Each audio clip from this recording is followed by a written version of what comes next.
Hozirda bir kitob o'qiyotgandim. O kitobdagi bir jumla meni e'tiborimni tortdi.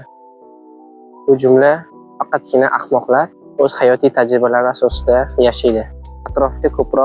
Atrofdagi insonlarga ko'proq e'tiborli bo'lish, u qanday harakat qilyapti, qanday qildi o'xshamadi, qanday qildi ishlari o'xshadi. Nima ish qilganda nima usulni qo'lladi yo qanday qildi ishi yurishib ketdi yoki yurishmadi va bankrotga uchradi.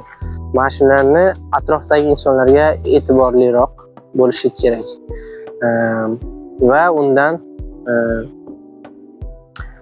xulosa chiqarib va o'z hayotida bu kamchilikka, bu e'tiborsizlikka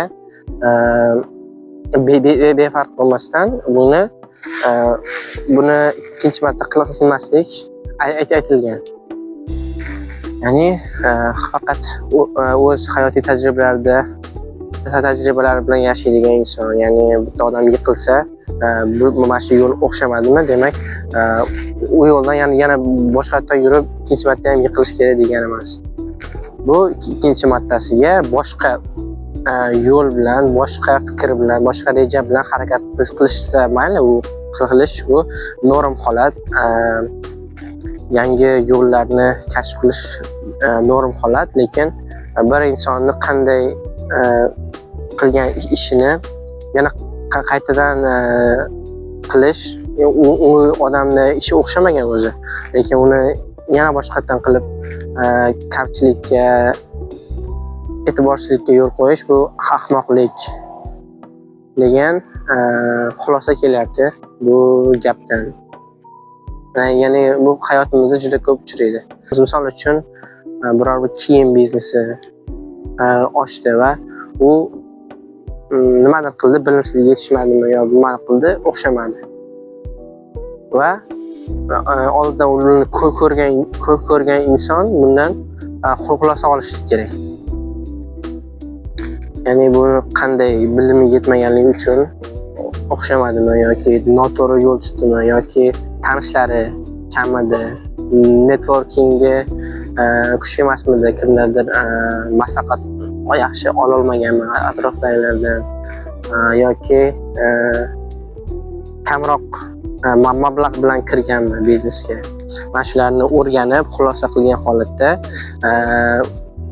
biznes ochmoqchi bo'lsam, misol uchun aytadigan bo'lsam, xulosa chiqarish kerak. Ya'ni atrofdagi insonlarga befarq bo'lmasdan ularni ishlaridan xulosa chiqarishlik kerak va bu to'g'ri yo'l deb o'ylayman.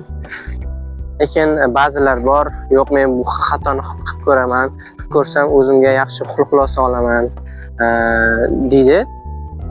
Lekin shu odamlarga aytadigan gapim shuki, tanganing ikkinchi tarafini ham e'tiborga olish kerak. Umr unchalik har bir xatoni o'zi oldin qilingan, xulosa chiqarilgan, kitoblarda yozib qoldirilgan va nima deydi, aqlli biznesmen insonlardan maslahatlari bilan aylanib yuradigan bilimlar bor. Bular o'zi yetilgan, yiqilib ko'rilgan, bankrot bo'lib ko'rilgan va yechimi topilgan. Lekin ba'zilar bor, aytgandek o'zim qilib ko'raman. Yo'q, o'zimga xulosa bo'ladi, o'rnak olaman shundan. Lekin umrimiz qisqa, buni hamma xatoni qilib ko'rib, o'z hayotiy tajribamiz asosida yashashga bu 70-80 yillik o'rtacha umr yetmaydi.